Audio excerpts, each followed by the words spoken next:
and conventional not merely bombing for cost, campaigns but for were structural expanding. stability, Decision-makers as layered wood increasingly resisted favored warping weapons better under that could be fluctuating mass-produced humidity. and deployed with These predictable adaptations results. reveal how the Experimental rifle evolved projects, alongside even those with Germany's promising shifting test war data, economy. faced It was no scrutiny. longer crafted Resources resources were limited, and priorities shifted toward technologies that could deliver immediate impact.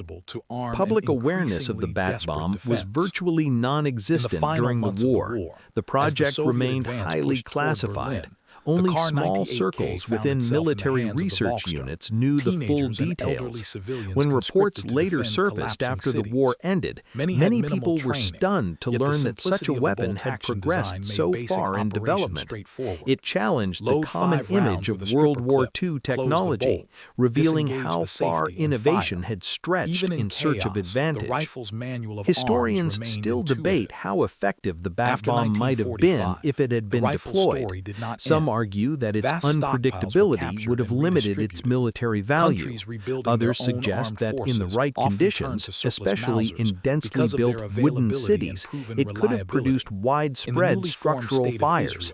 What is certain is that the weapon was engineered with serious intent, tested under controlled conditions, and funded at a level that shows it was more than a passing idea. The bat bomb now serves as a reminder of the experimental edge of wartime science.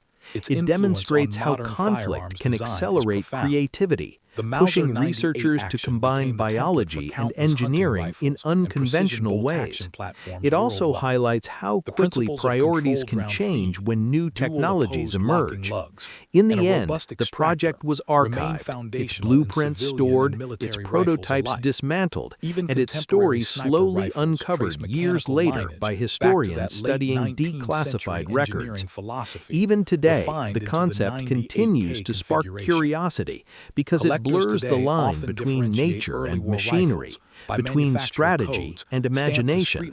It remains one of the most unusual chapters in military development during the Second World War, illustrating just how far planners were willing to go in their search for an unexpected advantage. As research continued behind closed doors, engineers also explored how the system would integrate with existing aircraft operations. The bomb casing was designed to fit within standard payload configurations, meaning it could, in theory, be deployed without requiring entirely new aircraft models. That compatibility was important because wartime production focused heavily on efficiency. Any weapon that demanded a redesign of bombers would have slowed deployment.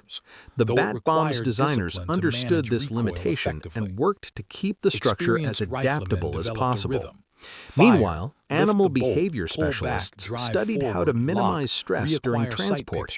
They tested different handling methods, experimented with lighting conditions, and refined the cooling system to ensure the bats remained in a controlled state until release. Every detail mattered because the effectiveness of the weapon depended entirely on timing and natural instinct. Once released, the bats would need to awaken, orient themselves, and seek shelter quickly.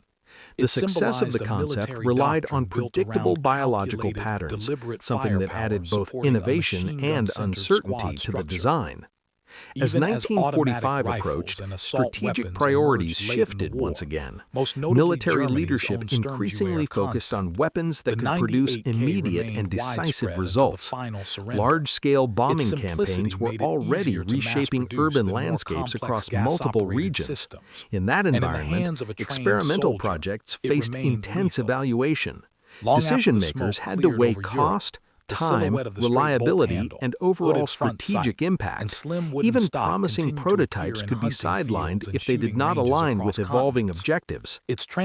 After the war ended, documentation revealed the full scope of the project to the public.